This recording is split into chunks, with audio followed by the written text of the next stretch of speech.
গত 22শে এপ্রিল কাশ্মীরের পেহেলগামের ভাইসারান ভ্যালিতে জিহাদি হামলায় ২৬ জন নিরীহ মানুষের প্রাণ যায়। সেই ঘটনায় ফুঁসে ওঠে গোটা দেশ। তারপরই পাকিস্তানের বিরুদ্ধে কূটনৈতিক স্তরে একাধিক পদক্ষেপ করে ভারত। জিহাদি হামলার বদলা নেওয়ার দাবি ওঠে গোটা দেশে।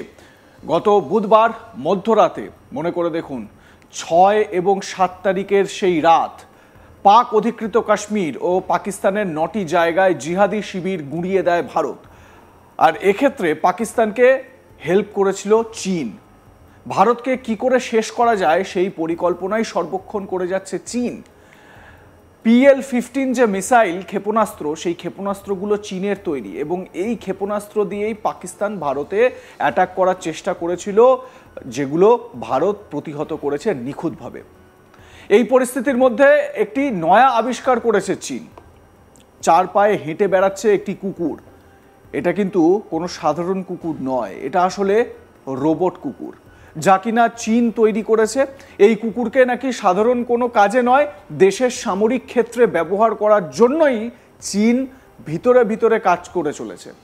সূত্রের খবর, চীন ভিতরে ভিতরে সামরিক মহড়ায় এক বিশেষ রোবট কুকুর ব্যবহার করছে।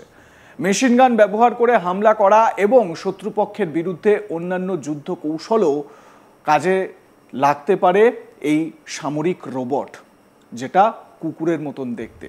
আপনাদের দেখাই কিভাবে এই ডগ রোবট কাজ করে চলেছে, দেখুন।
সূত্রের খবর, আশ্চর্যের বিষয় হলো অস্ত্র কাঁধে নিয়ে এই রোবটকে পুরোপুরি যুদ্ধক্ষেত্রের সৈনিকদের মতন ব্যবহার করা যায়।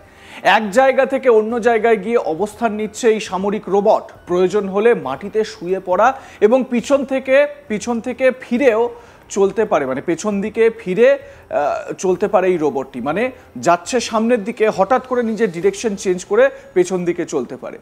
দূরবর্তী অবস্থান থেকেই রিমোটের সাহায্যে ও অন্যান্য আধুনিক প্রযুক্তি ব্যবহার করে এটিকে নিয়ন্ত্রণ করা যায়। অর্থাৎ কোনো একজন ব্যক্তি, যদি ধরে নেওয়া যাক সেই ব্যক্তি বেজিংয়ে বসে এটিকে অপারেট করছেন এবং LAC-তে, লাইন অফ অ্যাকচুয়াল কন্ট্রোলে, যেখানে ভারত এবং চীনের মধ্যে যে সীমানা, সেই LAC-তে এই রোবটকে অপারেট করা যাবে।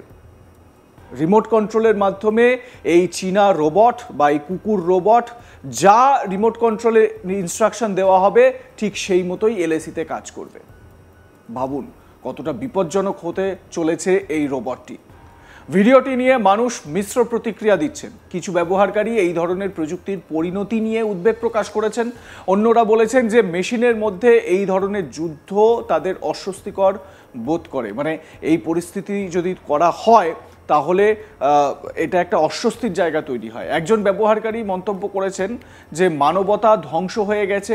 আরেক ব্যক্তি, মানে যারা নেটিজেন, যারা সোশ্যাল মিডিয়া ব্যবহারকারী, তারা বলছেন এই ভিডিওটির উদ্দেশ্য নিয়ে প্রশ্ন উঠছেই, স্বাভাবিকভাবে প্রশ্ন উঠছেই। চীন এই ধরনের আবিষ্কার কেন করছে? ভারত বিরোধী এজেন্ডা তৈরি করার জন্য নয় তো? অন্য একজন নেটিজেন, তিনি ভবিষ্যৎবাণী করেছেন যে অদূর ভবিষ্যতে আমরা ড্রোন যুদ্ধ দেখব। সেই ড্রোন যুদ্ধ তো আমরা এখনই দেখছি। সম্প্রতি ভারত পাক যে কনফ্লিক্ট হলো, সেই কনফ্লিক্টে তো আমরা ড্রোন যুদ্ধ দেখলাম।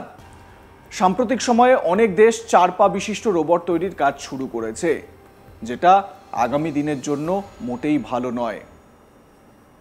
লাইক কমেন্ট শেয়ার করে আপনাদের মতামত জানান। দেখতে থাকুন আজ তাক বাংলা। সাবস্ক্রাইব করুন আমাদের ইউটিউব চ্যানেলটি, বেল আইকন প্রেস করুন নোটিফিকেশন পেতে।